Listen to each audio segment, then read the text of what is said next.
ಮಹಾರಿ ಶಿವರಾತ್ರಿಯ ಕೆಲವೊಂದು ಮಾತುಗಳು ಮಾತನಾಡಲು ಇಚ್ಛಿಸುತ್ತೇನೆ. ಎಲ್ಲರಿಗೂ ನಮಸ್ಕಾರ.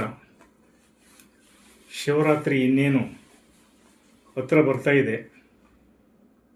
ಈ ಕೃಪೆಗೆ ಪಾತ್ರರಾಗಬೇಕು ಅಂತಂತೇಳಿ ಆ ಪರಮಾತ್ಮನ ಶಿವನ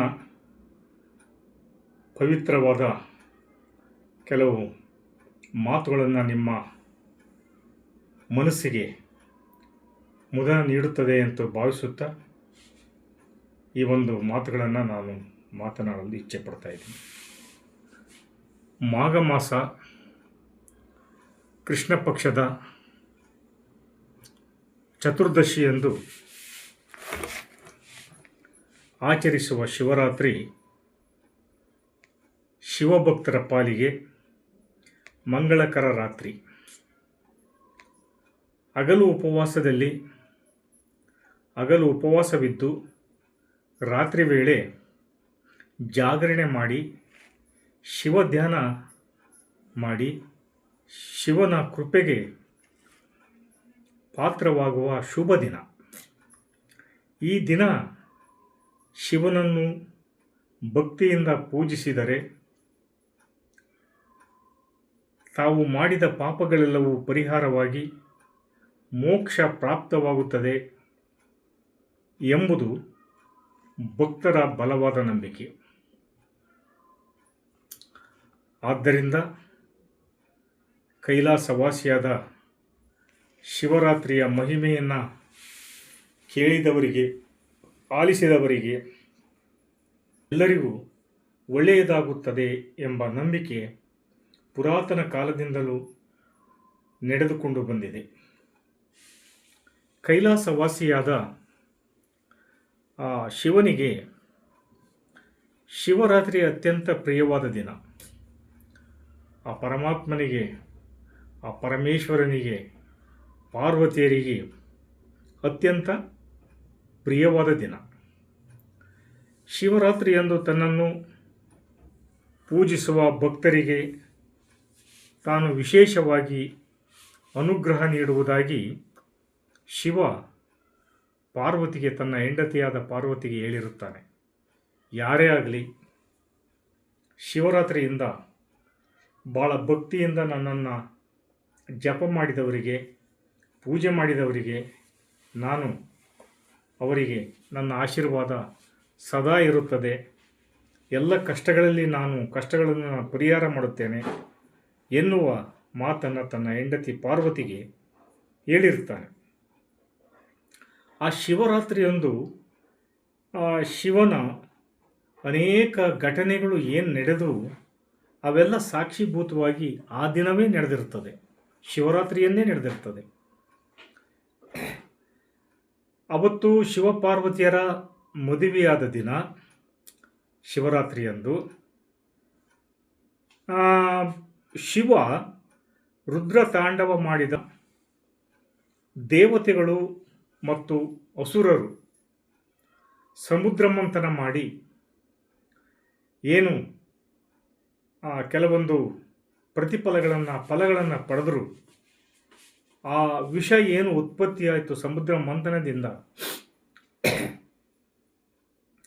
ಅದು ಇಡೀ ಜಗತ್ತನ್ನು ಜೀವ ತೆಗೆಯುವ ಮುನ್ನ ಶಿವನು ಆ ವಿಷವನ್ನು ಕುಡಿದು ಕುತ್ತಿಗೆಯಲ್ಲಿ ನಿಲ್ಲಿಸಿ ವಿಷಕಂಠನೆಂದು ಹೆಸರು ಪಡೆದ ದಿನ ಅವತ್ತೇ ನಡೆದ ದಿನ. ಶಿವರಾತ್ರಿಯಂದೇ ನಡೆದ ಕ್ಷಣ ಅದು. ಭಗೀರಥನು ತಪಸ್ಸಿಗೆ ಮೆಚ್ಚಿದ ಗಂಗೆ ಆ ಇಳೆಗೆ ಇಳಿದು ಬಂದ ಆ ಗಂಗೆಯನ್ನು ಶಿವ ತನ್ನ ಜಟೆಯಲ್ಲಿ ಬಂಧಿಸಿ ನಿಲ್ಲಿಸಿದ. ನಂತರ ಭೂಮಿಗೆ ನಿಧಾನವಾಗಿ ಹರಿಸಿದ. ಭೂಮಿಯ ಬರವನ್ನು, ನೀರಿನ ಬರವನ್ನು ನೀಗಿಸಿದ. ಭೂಮಿ ತಂಪಾಯಿತು. ಅವತ್ತೇ ದಿನ ಈ ಎಲ್ಲ ಘಟನಾವಳಿಗಳನ್ನು ಅನೇಕ ಶಾಸ್ತ್ರಜ್ಞರು ಲೆಕ್ಕ ಹಾಕಿ ಆ ದಿನದಂದೇ ಶಿವರಾತ್ರಿಯನ್ನು ಮಾಡಿದ್ದಾರೆ. ಆ ಶಿವರಾತ್ರಿಯ ಪವಿತ್ರವಾದ ದಿನ. ಅವತ್ತು ಪ್ರತಿಯೊಬ್ಬರೂ ಜಾಗರಣೆ ಮಾಡಿ ಭಕ್ತಿಯಿಂದ ಪೂಜಿಸಿದರಿಗೆ ಶಿವನ ಒಂದು ಅನುಗ್ರಹವಾಗುತ್ತದೆ ಎಂಬುದು ಪ್ರತೀತಿ. ಅದೇ ಸಮಕಾಲಿನಲ್ಲಿ ಬೇಡರ ಕಣ್ಣಪ್ಪನ ಕಥೆನೂ ಬರುತ್ತದೆ. ಇವತ್ತು ಬೇಡರ ಕಣ್ಣಪ್ಪ ಕಥೆಯನ್ನು ನಾವು ಕೇಳಬೇಕು. ಅದು ಕೇಳಿದವರಿಗೂ, ಹೇಳಿದವರಿಗೂ, ಆಲಿಸಿದವರಿಗೂ ತುಂಬ ಒಳ್ಳೆಯದಾಗುತ್ತದೆ ಎಂಬ ಭಾವನೆ ಇದೆ. ಬೇಡರ ಕಣ್ಣಪ್ಪ ಒಬ್ಬ ಶಿವಭಕ್ತ. ಈ ಘಟನೆ ನಡೆದದ್ದು ಕಾಳಹಸ್ತಿಯಲ್ಲಿ. ಅಲ್ಲೊಂದು ಶಿವನ ದೇವಸ್ಥಾನವಿದೆ. ದೇವಾಲಯದಲ್ಲಿ ಪ್ರಧಾನ ಅರ್ಚಕರೊಬ್ಬರು ಪೂಜೆ ಪುನಸ್ಕಾರಗಳನ್ನು ಮಾಡಿಕೊಂಡು ಬರ್ತಿರ್ತಾರೆ. ಅದು ಊರಿಂದ ಸ್ವಲ್ಪ ಕಾಡಿನಲ್ಲಿ ಒಂದು ಎರಡು ಫರ್ಲಾಂಗ್ ದೂರದಲ್ಲಿ ಆ ಶಿವನ ದೇವಸ್ಥಾನ ಕಾಡಿನಲ್ಲಿರ್ತದೆ. ಆ ಅವರು ಅರ್ಚಕರು ಬೆಳಿಗ್ಗೆ ಬಂದು 11 ಗಂಟೆ 10 ಗಂಟೆ ಸುಮಾರಿಗೆ ಅದನ್ನೆಲ್ಲ ಗಂಗಾ ಜಲದಿಂದ ಸ್ವಚ್ಛ ಮಾಡಿ ಹಣ್ಣು ಹಂಪಲುಗಳನ್ನಿಟ್ಟು ಹೂವು ಪತ್ರೆಗಳನ್ನು ಇಟ್ಟು ಆ ಶಿವಲಿಂಗವನ್ನು ಪೂಜೆ ಮಾಡಿ ಅವನು ಹೊರಟು ಹೋಗ್ತಿರ್ತಾನೆ. ಬೇಡರ ಕಣ್ಣಪ್ಪ ಈ ಕಾಳಹಸ್ತಿ ಕಾಡಿನಲ್ಲಿ ವಾಸವಾಗಿದ್ದ. ಈ ಬೇಟೆಗಾಗಿ ಅವನು ಬೇರೆ ಕಡೆಯಿಂದ ಅಲಿಯುತ್ತಾ ಕಾಡಿನಲ್ಲಿ ಬಂದು ದಾರಿ ತಪ್ಪಿಬಿಡ್ತಾನೆ. ದಾರಿ ತಪ್ಪಿ ಆ ಜಾಗಕ್ಕೆ ಬರ್ತಾನೆ, ಕಾಳಹಸ್ತಿಗೆ ಬರ್ತಾನೆ. ಕಾಳಹಸ್ತಿ ಒಂದು ಪ್ರಶಾಂತವಾದ ಜಾಗ ಇರುತ್ತೆ. ಅವನ ಮನಸ್ಸು ಅಲ್ಲಿ ಯಾಕೋ ಉಲ್ಲಾಸ ಆಗುತ್ತೆ. ಅಲ್ಲಿ ಆ ಶಿವನ ಅನುಗ್ರಹ ಅಲ್ಲಿ ದೊರೀಬೇಕಂತ ಅವನ ಹಣೆ ಬರದಲ್ಲಿ ಬರ್ದಿತ್ತು ಏನೋ. ಆ ಕಾಳಹಸ್ತಿಯಲ್ಲಿ ಬಂದು ಬೇಟೆಯಾಡುತ್ತಾ ಬಂದು ಅಲ್ಲಿ ವಿಶ್ರಾಂತಿಗೋಸ್ಕರ ಕುಳಿತುಕೊಳ್ತಾನೆ. ರಾತ್ರಿ ಆಗುತ್ತೆ, ಬೇಟೆ ಸಿಕ್ಕಿರಲ್ಲ. ನಂತರವಾಗಿ ಅವನು ಆ ರಾತ್ರಿಯ ಕಾಡು ಪ್ರಾಣಿಗಳ ಒಂದು ಹಾವಳಿಗೆ ತಪ್ಪಿಸಿಕೊಳ್ಳಲು ಒಂದು ಮರವನ್ನು ಹತ್ತಿಕೊಂಡು ಆ ರಾತ್ರಿಯನ್ನು ಕಳೆಯುತ್ತಾನೆ. ಅವನು ಮನಸ್ಸಿನಲ್ಲಿ ಯಾವಾಗಲೂ ಶಿವ ಪ್ರತ್ಯಕ್ಷ ಆಗ್ತಿರ್ತಾನೆ. ಅವನ ಕನಸಿನಲ್ಲಿ ಅವನು ಆ್ಯಕ್ಚುಲಿ ಆಶ್ಚರ್ಯ ಆಗ್ತಿರ್ತತೆ. ಶಿವ ನನಗೆ ಪ್ರತ್ಯಕ್ಷ ಆಗ್ತಿರ್ತಾನೆ. ಶಿವಪ್ಪ, ಯಾವಾಗ ನೀನು ದರ್ಶನ ಕೊಡ್ತೀಯ? ಆ ಭಾಗ್ಯ ನನಗೆ ಯಾವಾಗ ಸಿಗುತ್ತೆ? ದಿನಾಲೂ ಬಂದು ನನ್ನ ಕನಸಿನಲ್ಲಿ ಕಾಡ್ತಾ ಇರ್ತೀಯ ಅಂದುಕೊಳ್ಳುತ್ತಾ ಬೇಟೆಗೆ ಹೋಗ್ತಾನೆ. ಅಲ್ಲಿ ಸ್ವಲ್ಪ ಬೇಟೆ ಸಿಗ್ತತೆ. ಅಲ್ಲಿ ಬೇಟೆಯ ಒಂದು ಅಲ್ಲಿಂದ ಸ್ಟಾರ್ಟ್ ಆಗುತ್ತೆ ಅವನು. ಹಾಗೆ ಬೇಟೆ ಆಡ್ತಾ ಒಂದು ದಿವಸ ಶಿವರಾತ್ರಿ ದಿನ, ಶಿವರಾತ್ರಿ ಅನ್ನೋದು ಅವನಿಗೆ ಗೊತ್ತಿಲ್ಲ. ಇವತ್ತು ಶಿವರಾತ್ರಿ ಅನ್ನೋದು ಅವನಿಗೆ ಗೊತ್ತಿಲ್ಲ. ದಿನಾಲೂ ಪರಂಪರೆಯಿಂದ ಬರ್ತಾನೆ. ಕಾಡಿಗೆ ರಾತ್ರಿ ಆಗುತ್ತೆ, ಅಲ್ಲಿ ಕಾಡು ಪ್ರಾಣಿಗಳ ಹಾವಳಿಯಿಂದ ಆ ಮರ ಹತ್ಕೊಂಡು ಕೂತ್ಕೊಂತಾನೆ. ಅವತ್ತು ರಾತ್ರಿ ನಿದ್ರೆ ಬರೋದಿಲ್ಲ ಅವನಿಗೆ. ಆ ಕಾಡು ಪ್ರಾಣಿಗಳ ಕಾಟಕ್ಕೆ ನಿದ್ರೆ ಬರೋದಿಲ್ಲ. ಅದು ಅವನು ಹತ್ತಿದ ಮರ ಬಿಲ್ವಪತ್ರೆ ಮರ. ಅದಕ್ಕೆ ಯಾವ ಮರ ಅಂತ ಅವನಿಗೆ ಗೊತ್ತಿರಲ್ಲ. ಆ ನಂತರವಾಗಿ ಆ ಮರದ ಎಲೆಗಳನ್ನು ಇಡೀ ರಾತ್ರಿ ನಿದ್ರೆ ಬಂದ್ಬಿಡ್ತತ್ತಲ್ಲ, ಇದು ನಾನು ಮತ್ತೆ ಕೆಳಗಡೆ ಬಿದ್ದು ಬಿಡ್ತೀನಿ, ಕಾಡು ಪ್ರಾಣಿಗಳು ಬಂದು ನನ್ನ ಕಾಡಿಬಿಡ್ತವೆ ಅಂತಂತೇಳಿ ಆ ನಿದ್ರೆ ಕಳೆಯೋದಕ್ಕೋಸ್ಕರ ಇಡೀ ರಾತ್ರಿ ಒಂದೊಂದೇ ಎಲೆಯನ್ನು ಕಿತ್ತು ಕೆಳಗಡೆ ಹಾಕ್ತಿರ್ತಾನೆ. ಆ ಎಲೆಗಳನ್ನ ಕಿತ್ತು ಕೆಳಗಡೆ ಹಾಕ್ತಿರ್ತಾನೆ. ಬೆಳಿಗ್ಗೆ 5:30 6 ತನಕ ಆ ಬಿಲ್ವಪತ್ರೆ ಎಲೆಗಳನ್ನು ಆ ಕೆಳಗಡೆ ಒಂದು ಹರಿಯೋದು ಬಿಸಾಕೋದು, ಒಂದು ಹರಿಯೋದು ಅವನು ಮತ್ತೆ ಶಿವನ ಧ್ಯಾನನೂ ಮಾಡೋದಿಲ್ಲ. ಆಮೇಲೆ ಆ ಬಿಲ್ವಪತ್ರೆಗಳು ಏನಾಗ್ತವೆ ಅಂತಂತಂದರೆ, ಆ ಕೆಳಗಡೆ ಶಿವಲಿಂಗ ಇರುತ್ತೆ. ಅವನು ಅದು ನೋಡಿರಲ್ಲ. ಅವನು ಕಣ್ಣಪ್ಪ ಯಾವತ್ತೂ ನೋಡಿರಲ್ಲ ಅದನ್ನು. ಆ ಮರದ ಕೆಳಗಡೆನೇ ಇರುತ್ತೆ. ಇವನು ಹರಿದು ಹಾಕಿದ ಎಲೆಗಳನ್ನು ಆ ಲಿಂಗದ ಮೇಲೆ ಬೀಳ್ತಾ ಇರ್ತಾವೆ. ಇಡೀ ರಾತ್ರಿಯೆಲ್ಲ ಅರಿದು ಹಾಕಿದ ಎಲೆಗಳು ಇಡೀ ಲಿಂಗವನ್ನು ಮುಚ್ಚಿ ಇಷ್ಟು ಮಠ ಆಗಿರ್ತದೆ. ಬೆಳಕರಿತತೆ, ಬೆಳಿಗ್ಗೆ ಮುಂಜಾನೆ ಹೇಳ್ತಾನೆ. ಆಮೇಲೆ ಶಿವಲಿಂಗ ಅವನಿಗೆ ಕಣ್ಣಿಗೆ ಬೀಳ್ತತೆ. ಕಣ್ಣಪ್ಪನಿಗೆ ಆಶ್ಚರ್ಯನೂ ಆಶ್ಚರ್ಯ, ಇದೇನು ಹಿಂಗಾಗ್ಬಿಡ್ತಲ್ಲ, ಪರಮಾತ್ಮನ ಇವತ್ತು ಸಿಕ್ಕಿದೇನಪ್ಪ, ನಾನು ಪೂಜೆ ಮಾಡಬೇಕು, ನಾನು ಇಲ್ಲೇ ಇರಬೇಕು ಸ್ವಲ್ಪ ದಿವಸ ಅಂತಂತೇಳಿ ಕೊನೆಗೆ ನಂತರ ಭೇಟಿಗೆ ಹೋಗ್ಬಿಡ್ತಾನೆ. ಅವನು ಇಳಿದು ಕೈ ಮುಗಿದು ಅವತ್ತು ಭರ್ಜರಿ ಭೇಟಿ ಆಗುತ್ತೆ. ಆ ಭೇಟಿ ಮಾಡಿಕೊಂಡು ನಂತರ ಬೆಳಿಗ್ಗೆ ಆಗುತ್ತೆ. ಪ್ರಧಾನ ಅರ್ಚಕರು ಬರ್ತಾರೆ. ಆ ಎಲೆನೆಲ್ಲ ತೆಗೆದು ಹಾಕಿಬಿಟ್ಟು ಶಿವನಿಗೆ ಗಂಗಾಜಲದಿಂದ ಅರ್ಘ್ಯ ಮಾಡಿ ಆ ಸುತ್ತಲುಮುತ್ತಲನ್ನೆಲ್ಲ ಕಸ ಹೊಡೆದು ಹಣ್ಣುಗಳಿಂದ ಅಲಂಕರಿಸಿ ಸುತ್ತಲೂ ಹೂವು ಹಾಕಿಬಿಟ್ಟು ಅದನ್ನು ಸ್ವಚ್ಛ ಮಾಡಿ ಪೂಜೆ ಮಾಡಿ ಮುಗಿಸ್ಕೊಂಡು ನೈವೇದ್ಯ ಅರ್ಘ್ಯ ಎಲ್ಲ ಕೊಟ್ಟು ದಿನಾಲು ಪ್ರತಿ ಏನು ಮಾಡ್ತಾರೋ ಅದು ಮಾಡ್ಕೊಂಡು ಅವ್ನು ಹೊರಟೋಗ್ಬಿಡ್ತಾನೆ. ಸಾಯಂಕಾಲ ಕಣ್ಣಪ್ಪ ಬೇಟೆಯನ್ನು ಮುಗಿಸ್ಕೊಂಬಂದು ರಾತ್ರಿ ವೇಳೆ ತನಗೆ ಸಿಕ್ಕಿದ ಬೇಟೆಯ ಮಾಂಸದ ತುಂಡುಗಳನ್ನು ಒಂದು ಜೊನ್ನೆಯಲ್ಲಿ ಹಾಕಿ ಲಿಂಗದ ಮುಂದಿಟ್ಟು ಲಿಂಗದ ಜೊತೆ ಮಾತನಾಡುತ್ತಾನೆ. ಅದನ್ನೇ ನೈವೇದ್ಯ ಮಾಡ್ತಾನೆ, ಆ ಮಾಂಸದ ತುಂಡುಗಳನ್ನು. ಆಮೇಲೆ ಅವನು ಸಿಕ್ಕಿದ ಎಲೆ ಸೊಪ್ಪು ಅವುಗಳನ್ನೇ ಅವು ಹೂಗಳಂತ ತಿಳಿದು ಆ ಲಿಂಗದ ಮೇಲೆ ಹಾಕ್ತಾನೆ. ಎಲ್ಲೋ ನೀರನ್ನ ಚಿಮ್ಮಿಸಿ ಅವನು ಒರೆಸ್ತಾನೆ. ಏನು ಅವನಿಗೆ ಯಾವ ಥರ ಪೂಜಾ ವಿಧಾನಗಳು ತಿಳಿತಾವೋ ಆ ರೀತಿ ಅವನು ಮಾಡ್ತಾನೆ. ಅವನದೇ ಸಿಸ್ಟಮೇ ಬೇರೆ ಇರ್ತದೆ. ಅವನು ತಿಳಿದಂತನಲ್ಲ, ಅವನ ಪೂಜೆ ಶಿವನಿಗೆ ಭಾಳ ಇಷ್ಟ ಆಗಿಬಿಡ್ತದೆ. ಕೈಲಾಸವಾಸಿಯಾದ ಶಿವ ಕೈಲಾಸದಲ್ಲಿ ಕೂತ್ಕೊಂಡು ನೋಡ್ತಿರ್ತಾನೆ. ಬಿಲ್ವಪತ್ರೆ ಬಿದ್ದಿಸನೇ ಅವನಿಗೆ ಜ್ಞಾನೋದಯ ಆಗುತ್ತೆ. ಇದೇನು ಯಾವ ಭಕ್ತ ನನಗೆ ಇಷ್ಟೊಂದು ಎಲೆಗಳನ್ನು ನನ್ನ ಮೇಲೆ ಆಗ್ತದನಲ್ಲ ಅಂತಂತೇಳಿ ಕೈಲಾಸದಲ್ಲಿ ಬೀಳ್ತದೆ ಏನು ಅರಿದೆ ಬಿಲ್ವಪತ್ರೆ ಎಲೆಗಳು ಅವತ್ತು ರಾತ್ರಿ. ಆವಾಗ ಪರೀಕ್ಷೆ ಮಾಡಬೇಕು ಅಂಥೇಳಿ ಪಾರ್ವತಿ ತೋರಿಸ್ತಾನೆ. ನೋಡು, ಆ ಭಕ್ತ ಯಾವುದೇ ವಸ್ತು ಆಗಿರಲಿ ಎಷ್ಟು ಒಂದು ತೃಪ್ತಿಕರವಾಗಿ ಹೃದಯಾಂತರಾಳದಿಂದ ಆ ಭಕ್ತಿಯನ್ನು ಅವನು ನನಗೆ ಅರ್ಪಣೆ ಮಾಡ್ತದಾನೆ ಅಂತಂತೇಳಿ ಕೈಲಾಸದಲ್ಲಿ ತೋರಿಸ್ತದೆ. ಅವನು ಮಾಂಸದ ತುಂಡುಗಳನ್ನು ಆ ಜೊನ್ನೆಯಲ್ಲಿ ಹಾಕಿ ಶಿವನ ಲಿಂಗದ ಮುಂದೆ ಇಟ್ಟು ಸೊಪ್ಪು ಸದೆಗಳನ್ನು ಹಾಕಿ ಪೂಜೆ ಮಾಡಿ ಅವನದೇ ಆದ ರೀತಿಯಲ್ಲಿ ಪೂಜೆಯನ್ನು ಮುಗಿಸಿ ಇದು ಮಾಡ್ತಾನೆ.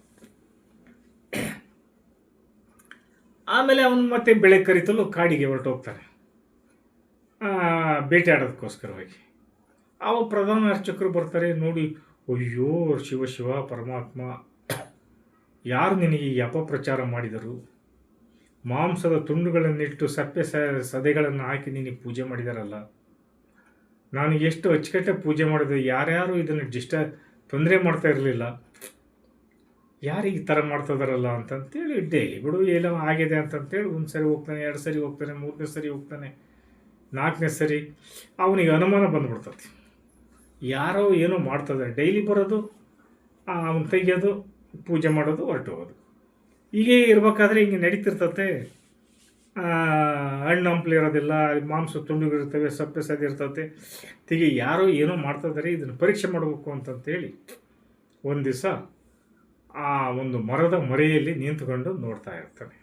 ಸಾಯಂಕಾಲ ಆಗುತ್ತೆ, 6 ಗಂಟೆ 7 ಗಂಟೆ ಆಗುತ್ತೆ. ಕಣ್ಣಪ್ಪ ಬೇಟೆಯಿಂದ ಬರ್ತಾನೆ.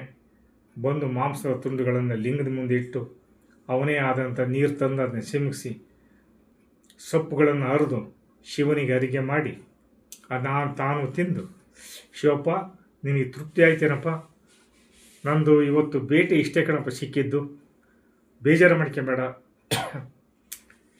ಈಗ ನಿನಗೆ ಎಷ್ಟು ಕೊಡ್ತೀನಿ ನಾನು ಅಷ್ಟೇ ತಿಂತೀನಿ ಶಿವಪ್ಪ ಅಂತೇಳಿ ಶಿವಲಿಂಗ ಜೊತೆ ಮಾತಾಡಿ ಮಾಡ್ತಾನೆ. ಹೀಗೆ ಡೈಲಿ ಸಾಕ್ತಿರ್ತದೆ. ಆವತ್ತು ಆ ಪ್ರಧಾನ ಅರ್ಚಕ ಅದನ್ನು ಪರೀಕ್ಷೆ ಮಾಡಬೇಕು ಅಂತೇಳಿ ಒಂದು ಮರದ ಮರಿಯಲ್ಲಿ ನಿಂತ್ಕೊಂಡು ನೋಡ್ತಾನೆ. ಕಣ್ಣಪ್ಪ ಬರ್ತಾನೆ, ಮಾಂಸ ತುಂಡು ಹಾಕ್ತಾನೆ, ಪೂಜೆ ಮಾಡ್ತಾನೆ. ಆಮೇಲೆ ಎಲ್ಲ ಆಗುತ್ತೆ. ಇದನ್ನು ಆವಾಗ ಹಿಡಿತಾನೆ ಪ್ರಧಾನ ಅರ್ಚಕ. ಅವನ್ನ ಬೈತಾನೆ ಕಣ್ಣಪ್ಪನ, ಯಾರೋ ನೀನು ಈ ಥರ ಮಾಡ್ತಿದ್ದೀಯ ನೀನು. ಆವಾಗ ಬೈದು ಊರಿನ ಜನಗಳಿಗೆಲ್ಲ ಹೇಳಿ ಪಂಚಾಯತಿ ಮಾಡಿಸಿ ಅವನ್ನ ಶಿಕ್ಷೆ ಕೊಡಿಸ್ಬೇಕು ಅಂತೇಳಿ ಏನು ಅವನು ಗಲಾಟೆ ರಂಪ ಮಾಡ್ತಾನೆ ಪ್ರಧಾನ ಅರ್ಚಕ. ಆ ಮಧ್ಯೆ ಶಿವಲಿಂಗದ ಒಂದು ಕಣ್ಣಿನಿಂದ ನೀರು ಇಳಿಯೋದಕ್ಕೆ ಪ್ರಾರಂಭ ಆಗುತ್ತೆ. ಆಮೇಲೆ ಅಲ್ಲಿಂದ ಬೇಡ್ರ ಬರ್ತಾನೆ. ಅಲ್ಲಿಂದ ಯಾಕೆ ಶಿವಪ್ಪ ಅಳುತ್ತದೆ ನೀನು, ನಿನ್ನ ಕಣ್ಣಿಂದ ಯಾಕೆ ನೀರು ಬರ್ತಾ ಇದೆ, ಏನು ಅನ್ಯಾಯ ಆಗಿದೆ ನಿನಗೆ ಅಂತಂತೇಳಿ ಕೇಳಿದಾಗ ಆ ಕಣ್ಣ ಒಂದು ತಡಿ ನಾನು ಕಣ್ಣೇ ಕೊಟ್ಟುಬಿಡ್ತೀನಿ ಅಂತೇಳಿ ತನ್ನ ಬಾಣದಿಂದ ಕಣ್ಣನ್ನು ಎಬ್ಬಿ ಒಂದು ಕಣ್ಣಿಗೆ ಅಂಟಿಸ್ತಾನೆ ಅದನ್ನು, ಆ ಕಣ್ಣನ್ನು. ಅವನ ಭಕ್ತಿ ಎಂಥ ಪವಿತ್ರವಾದದ್ದಂತೆ ಲೆಕ್ಕ ನೀವು ಯೋಚನೆ ಮಾಡಿ. ಆಮೇಲೆ ಪಾರ್ವತಿಗೆ ತೋರಿಸ್ತಾನೆ, ನೋಡು ನಿಜವಾದ ಭಕ್ತ ಏನು ಮಾಡ್ತಾಯಿದ್ದಾನೆ. ಪಾರ್ವತಿ, ನನ್ನ ಭಕ್ತ ತನ್ನ ಕಣ್ಣನ್ನೇ ಪ್ರದಾನ ಮಾಡ್ತಾಯಿದ್ದಾನೆ ನೋಡು ನನಗೆ ಲಿಂಗಕ್ಕೆ ಅಂತಂತೇಳಿ. ಆಮೇಲೆ ಇನ್ನೊಂದು ಕಣ್ಣಿಂದ ನೀರು ಬರೋದಕ್ಕೆ ಸ್ಟಾರ್ಟ್ ಆಗಿಬಿಡ್ತದೆ, ರಕ್ತ ಬರೋದಕ್ಕೆ. ಯಾಕೆ ಶಿವಪ್ಪ, ನನ್ನ ಒಂದು ಕಣ್ಣನ್ನು ಕೊಟ್ಟು ನಿನಗೆ ಸಂತುಷ್ಟ ಆಗಿದೆಯೇ, ನೀನು ಸಂತೋಷ ಪಡ್ತಾ ಇಲ್ಲ, ತಗೋ ಇನ್ನೊಂದು ಕಣ್ಣನ್ನು ಅಂತಂತೇಳಿ ಆ ಕಣ್ಣನ್ನು ಸಹ ಕೀಳೋದಕ್ಕೆ ಪ್ರಾರಂಭ ಮಾಡಿಬಿಡ್ತಾನೆ. ಅದನ್ನು ತೆಗೆದು ಅಂಟಿಸ್ತಾನೆ, ಎರಡು ಕಣ್ಣನ್ನು. ಆವಾಗ ಬರೋ ನೀರು ನಿಲ್ತತ್ತೆ. ಆವಾಗ ಪ್ರಧಾನ ಅರ್ಚಕ ನಿಂತ್ಕೊಂಡು ನೋಡ್ತಾ ಇರ್ತಾನಲ್ಲ, ಅವನಿಗೆ ಭಯ, ಆಶ್ಚರ್ಯ. ನಾನು ಎಂಥ ತಪ್ಪು ಮಾಡಿಬಿಟ್ಟು ಇವನ್ನ ಬೈದು ಏನೇನೋ ಮಾಡಿಬಿಟ್ಟನಲ್ಲ ಅಂತಂತೇಳಿ ಅವನಿಗೆ ಒಂದು ಸಿಂಪದಿ, ಒಂದು ಇದಾಗುತ್ತೆ, ಅವನಿಗೆ ಬರ್ತದೆ ಅವನಿಗೆ ಭಾವನೆ, ಭಯ, ಆಶ್ಚರ್ಯವಾಗುತ್ತದೆ. ಇದೇನು ಎಂಥ ಘಟನೆ ನಡೆದು ಹೋಯಿತು. ಅಷ್ಟರಲ್ಲಿ ಆ ಲಿಂಗದ ಇನ್ನೊಂದು ಕಣ್ಣಲ್ಲಿ ನೀರು ಬರಲು ಪ್ರಾರಂಭವಾಗುತ್ತದೆ. ಅದರಿಂದ ಕಣ್ಣಪ್ಪ, ಏ ಶಿವಪ್ಪ, ನೀನು ಏನಾಯಿತು ನಿನಗೆ, ನೀನೇ ಕಳುತ್ತಿರುವೆ, ನಾನು ಇರಬೇಕಾದ್ರೆ ತೆಗೆದುಕೋ ಇನ್ನೊಂದು ಕಣ್ಣನ್ನು ಅಂತೇಳಿ ಆ ಕಣ್ಣನ್ನು ಕಿತ್ತು ಎರಡು ಕಣ್ಣನ್ನು ಅರ್ಪಣೆ ಮಾಡಿಬಿಡ್ತಾನೆ ಶಿವಲಿಂಗಕ್ಕೆ. ಆ ಕ್ಷಣದಿಂದಲೇ ಆ ಮೇಲೆದ್ದ ಶಿವಪಾರ್ವತಿಯರು, ಪಾರ್ವತಿ ಹೇಳ್ತಾಳೆ, ರೀ ಕೈಲಾಸದಿಂದ ಅವ್ರು ಮಾತಾಡ್ಕೊಂತಾರೆ ಗಂಡ ಹೆಂಡತಿ, ಅವನು ಎರಡೂ ಕಣ್ಣು ಕಿತ್ತು ಅವನಿಗೆ ಕುರುಡ ಅಂದ ಆಗಿಬಿಟ್ಟ, ನೀವು ಮೊದಲು ನಡ್ರಿ ಇಲ್ಲಿ ಹೋಗೋಣ ಪ್ರತ್ಯಕ್ಷ ಆಗೋಣ ಅಂತಲ್ಲಿ ಆ ಪ್ರದಾನ ಮಾಡೋಣ. ಕಣ್ಣನ್ನ ಪಾರ್ವತಿ ಕರ್ಕೊಂಬಂದ್ಬಿಡ್ತಾಳೆ. ಕರ್ಕೊಂಬಂದು ಮತ್ತಿರ್ಗ ಅವನಿಗೆ ಹೋದ ಕಣ್ಣುಗಳನ್ನು ಪ್ರದಾನ ಮಾಡಿ ಕಣ್ಣಪ್ಪನನ್ನು ಅಪ್ಪಿಕೊಂಡು ಶಿವಪಾರ್ವತಿಯರು ಅವನಿಗೆ ಆಶೀರ್ವಾದ ಮಾಡಿ ಕೊನೆಗೆ ಪ್ರಧಾನ ಅರ್ಚಕನಿಗೆ ಅವನಿಗೆ ಜ್ಞಾನೋದಯ ಆಗಿಬಿಡ್ತದೆ. ನಾವು ಶಿವರಾತ್ರಿಯನ್ನು ಆಚರಿಸ್ತೇವೆ, ಸಂತೋಷ ಪಡುತ್ತೇವೆ. ಆದ್ದರಿಂದ ಇದನ್ನೆಲ್ಲ ಮೂಕ ವಿಸ್ಪತ್ತನಾಗಿ ನೋಡುತ್ತಿದ್ದ ಪ್ರಧಾನ ಅರ್ಚಕ ಕಣ್ಣಪ್ಪನ ಕಾಲಿಗೆ ಬಿದ್ದು ಹಪ್ಪಿ ಮುದ್ದಾಡಿ, ಏ ಕಣ್ಣಪ್ಪ, ನನ್ನಿಂದ ತಪ್ಪಾಯಿತು, ನನ್ನನ್ನು ಕ್ಷಮಿಸಿಬಿಡಪ್ಪ, ನೀನು ಕ್ಷಮಿಸಿಬಿಡು, ನಿನ್ನ ಭಕ್ತಿಯನ್ನು ಅರ್ಥ ಮಾಡಿಕೊಳ್ಳಲಿಲ್ಲ, ನಾನು ಏನೇನೋ ಬೈದುಬಿಟ್ಟೆ ಎಂದು ಪಶ್ಚಾತ್ತಾಪ ಪಡುತ್ತಾನೆ. ಕಣ್ಣಪ್ಪನಿಂದ ಶಿವಪಾರ್ವತಿಯರು ನೋಡಿದ ಆ ಕಣ್ಣನ್ನು ಪ್ರದಾನ ಮಾಡಿರೋದ್ರಿಂದ ಆ ಪ್ರಧಾನ ಅರ್ಚಕ ಅವನ ಅಹಂಕಾರ ಅವತ್ತಿಗೆ ಸುಟ್ಟು ಭಸ್ಮ ಆಗಿಬಿಡ್ತದೆ. ಹೀಗಾಗಿ ಭಕ್ತಿ ಮಾರ್ಗದಲ್ಲಿ ಎಲ್ಲರೂ ಅಹಂಕಾರ ತೋರಿಸಬಾರ್ದು ಅನ್ನೋದು ಈ ಕಥೆಯಿಂದ ನಮಗೆ ಅರ್ಥವಾಗುತ್ತದೆ. ಈ ಭಕ್ತಿ ಮಾರ್ಗದಲ್ಲಿ ಮುಂದುವರಿಯುತ್ತಾನೆ. ಈ ಕಥೆ ಕೇಳುವುದರಿಂದಲೂ, ಶಿವರಾತ್ರಿ ದಿನ ಕಣ್ಣಪ್ಪನ ಧ್ಯಾನ ಮಾಡೋದರಿಂದಲೂ, ಶಿವನ ಧ್ಯಾನ ಮಾಡೋದರಿಂದಲೂ, ಓದುವುದರಿಂದಲೂ ಆ ಸಕಲ ಸಂಪತ್ತನ್ನು ಶಿವನು ಕರುಣಿಸುತ್ತಾನೆ ಎಂಬ ನಂಬಿಕೆ. ಈ ಮಾತನ್ನು ಶಿವನೇ ತನ್ನ ಮಡದಿ ಪಾರ್ವತಿಗೆ ಹೇಳಿರ್ತಾರೆ. ಯಾರು ಅವತ್ತು ನಮಗೆ ಸಂತೋಷದಿಂದ ಜಾಗರಣೆ ಮಾಡಿ ಭಕ್ತಿಯಿಂದ ನನ್ನನ್ನು ಅವರು ಜಪಿಸ್ತಾರೋ ಅವರಿಗೆ ಯಾವತ್ತೂ ನಾನು ಕೈ ಬಿಡೋದಿಲ್ಲ ಪಾರ್ವತಿ ಅಂತಂತೇಳಿ ತನ್ನ ಹೆಂಡತಿಗೆ ಹೇಳಿರ್ತಾನೆ. ಆವತ್ತು ಈ ಒಂದು ಜಪ ಮಾಡಿ ಸಂತೋಷದಿಂದ ಯಾರು ಭಕ್ತಿ ಮಾರ್ಗದಲ್ಲಿ ನಡೀತಾರೋ ಅವುಗಳನ್ನು ಕಂಡ ಶಿವ ನಮಗೆ ಯಾವಾಗಲೂ ನಿಮಗೆ ಒಳ್ಳೇದು ಮಾಡ್ತಾನೆ. ನಿಮಗೆ ಒಳ್ಳೆಯದ ಸಕಲ ಸಂಪತ್ತು, ಸಿರಿ ಸಂಪತ್ತುಗಳನ್ನು ಕೊಟ್ಟು ಕಾಪಾಡ್ತಾನೆ. ಆವತ್ತು ಶಿವರಾತ್ರಿ ದಿನ ಎಲ್ಲರೂ ಸಂತೋಷದಿಂದ ಪೂಜೆ ಮಾಡಿ ಜಾಗರಣೆ ಮಾಡಿ ಅಂತ ಈ ಮೂಲಕ ನಾನು ಹೇಳಿಕೊಳ್ಳುತ್ತಾ, ಓಂ ನಮಃ ಶಿವಾಯ, ಓಂ ನಮಃ ಶಿವಾಯ, ಓಂ ನಮಃ ಶಿವಾಯ.